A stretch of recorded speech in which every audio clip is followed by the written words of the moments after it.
What is up, brothers and sisters? Welcome back to yet another one from us. We are trusting and hoping and believing that everything is well on your side. Well, on our side, things are a bit shaken. Kenya is in, we can now call it, I think, a revolution. There's a brother who was saying in the comment section, it's not a revolution yet. Give it some time. Let's see how far it goes.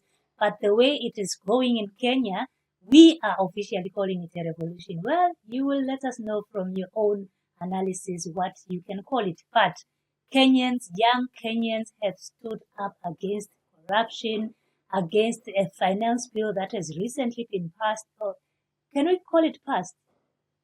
For stage one. Stage one has passed of the finance bill. It's yet going to go through a lot of stages, but it has already passed the first stage of voting.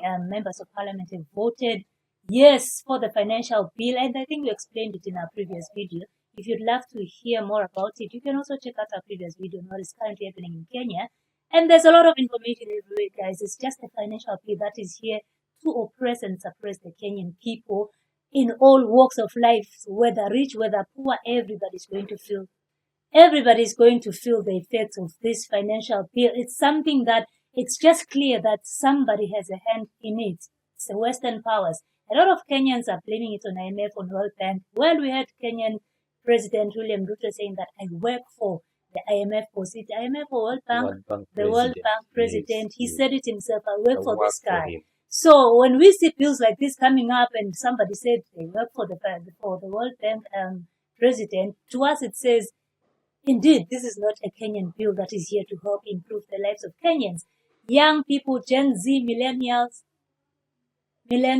and generation, the other generation, Gen X's, some of them are supporting in this, protest. A lot of people are behind this protest. People are angry. Online, offline, everybody's just talking about this nonsensical bill that is, currently in discussion in the Kenyan parliament.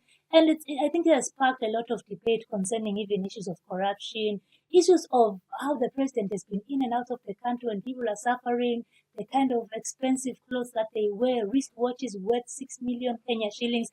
Too much is just happening 6 in million Kenya. Kenya shillings is almost $60,000. Imagine that. What can you buy with all that money in the US? Not even in Kenya.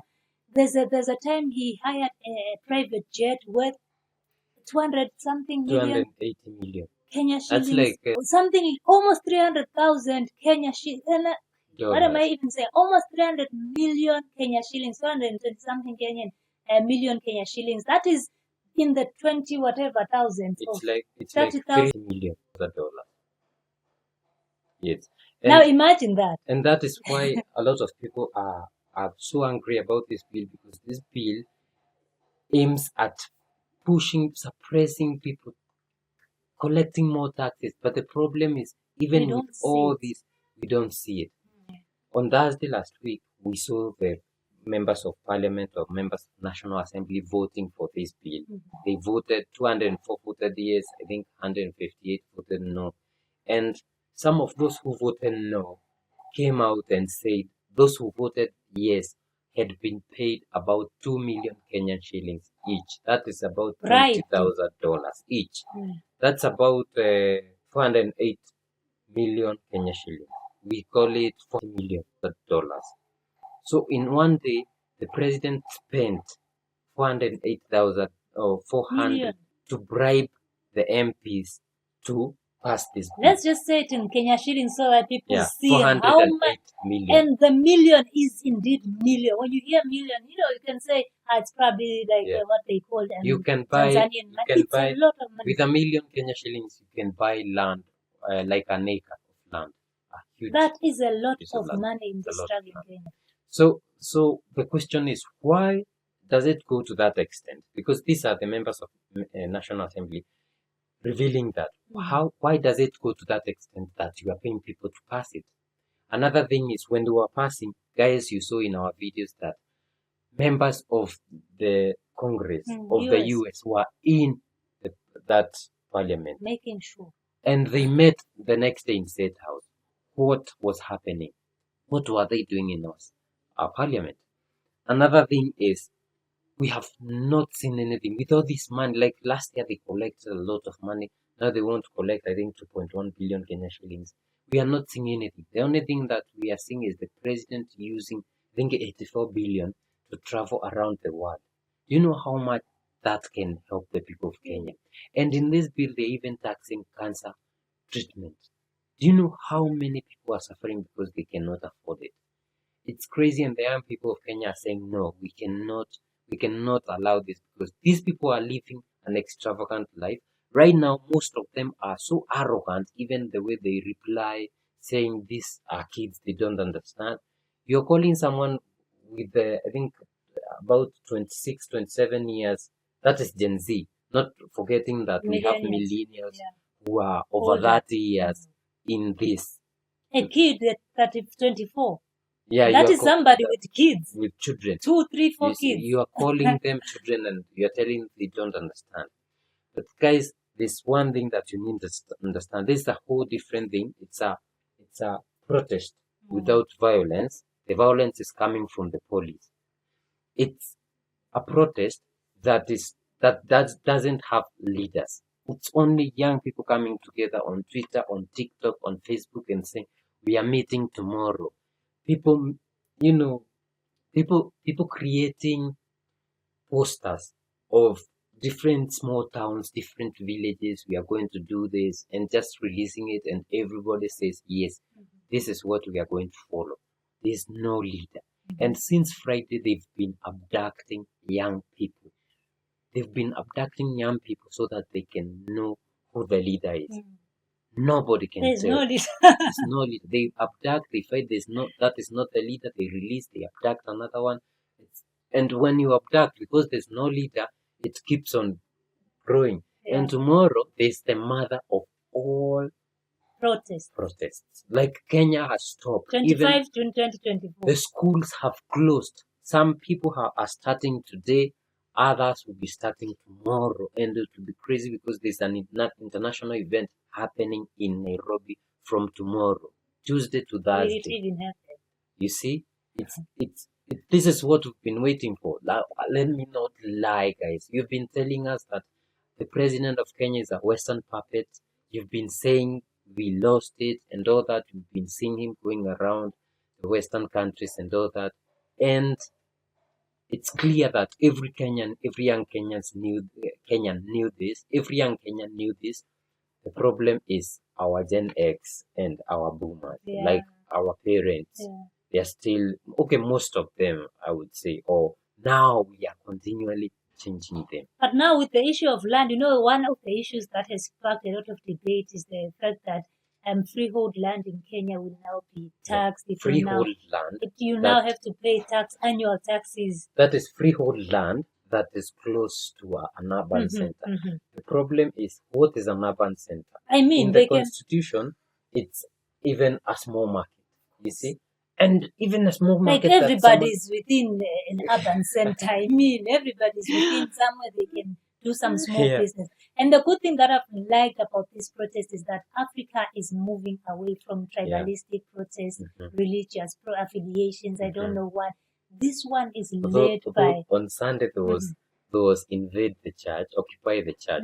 But the problem is, what happened during the previous protest is the mosque, the Islamic mosque, was receiving people. They had the medical camp. They were offering people food and water. Islamic restaurants in Nairobi were offering people food, water. But when you go to the big church in Kenya, they are actually closing the doors. They were actually harboring the police. So that was the problem. But the biggest problem with that is the fact that churches are being used by politicians to pass their agendas. So the church being a safe space for politicians to come and talk everything that they want freely. They have all the crowd that they need. They can convince, they can manipulate, they can pass their propaganda in churches. And then when it comes a time when people are complaining about their own suffering, something that is so legit, like you can say, how do you tax the sanitary pad? How do you tax this? This is somebody that almost everybody uses in the country. And it's all because you are being told to do this by Bretton Woods institutions, who you work for, and you are not listening to your people. Also on Sunday, people occupied churches, and politicians were not allowed to talk. Actually, on Saturday and Sunday, all the young people were online talking about this, like live sessions on SpaceX, on biggest online yeah. politically led. Actually, not political. Yeah. Okay, the people are angry. Young Mhm. people are angry. Just meet online. People, hashtag release this, free Almost this, because 60,000 people online. yeah, and it's all because some young people are being, Abducted. abducted. And today there's another one who's still being abducted, and it's crazy. It's crazy, but Kenya is going to win. So we saw the government spokesman of Kenya coming on Maura. coming on Sunday night, claiming that, and this is what many politicians are claiming, that this is being funded by some first they started saying it's by some people, people who are not happy with the government. He actually said that people who are not happy because President Ruto made a stand about the Russia-Ukraine and the dollarization. So it's crazy because the dollarization, everybody is talking about this. Then we saw these guys who are more politicians coming to say, yo, there are people from external investors who are coming to they are funding this. There's another one who said that it's Illuminati, and he was saying that in chat. Yeah. But this shows you that it shows you how much ignorant our politicians are, because they think that as young people we have no voice. As young people we don't understand these issues. Like they can just pass a bill and everybody goes on with their business, and they're not bothered in reading what is inside these bills and everything.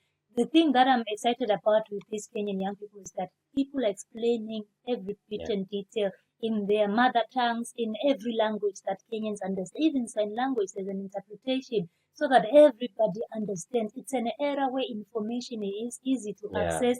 Information has been made so simple to understand, even by the layman. When they say this and this is what it means, because they are using some legal terms there. If you are not interested in these legal terms and politics, you will shy away from the bill when it's going to affect you.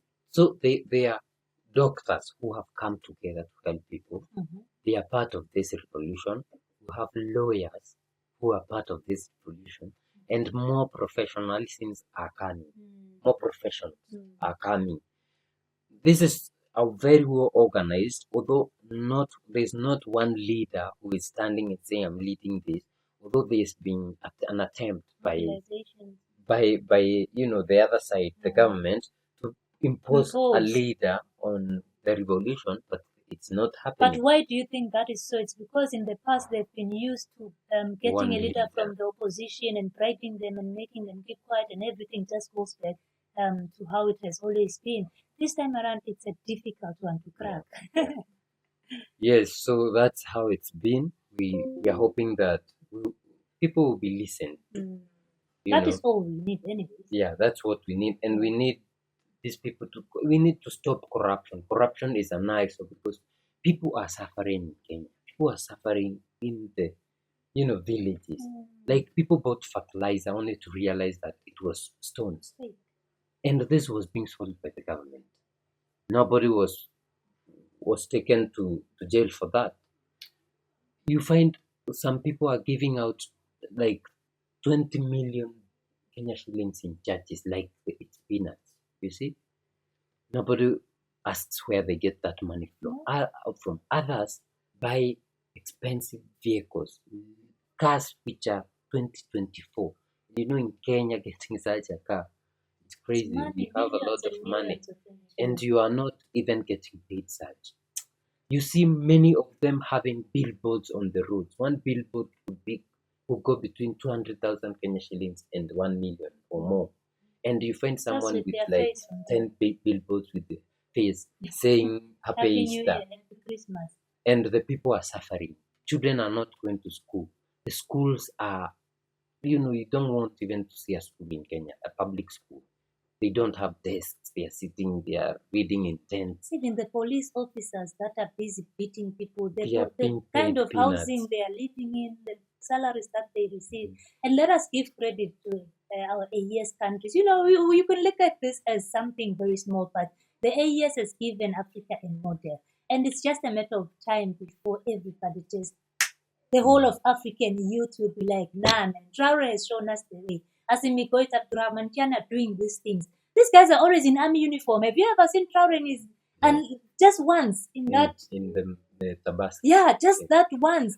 And there's no way you will see Traore flaunting his, cash, his monies, his watches, his, I don't know, shoes. When you see some politicians, I saw one wearing shoes worth 200 something thousand Kenya shillings, a pair of shoes, something that you will wear maybe for a few days and that is it. And somebody can't even afford that, School fees, some kids are staying at home because they can't afford to go to school. Traore has shown us the way. Goita, yes, all of these guys have shown us that no, this is not the way we are supposed to be led. And we can always give credit to these guys because they've opened our eyes wide open when it comes to matters, politics, and how to govern us. We are more awoke than we were before. So, guys, this is what we are going to say. We support the revolution 100%. Our ancestors did not fight in the Mau Mau rebellion so that just one person can take us back to recolonization. No. Every country in the world is aiming at going the BRICS way. Every country is aiming at going on the side of multipolar world. But what about Kenya? We are being taken to the unipolar NATO ally, I don't know what. Doesn't make sense. So our ancestors, our fathers never fought so that we can be recolonized again. We will be free. And I'm calling out on all Kenyans.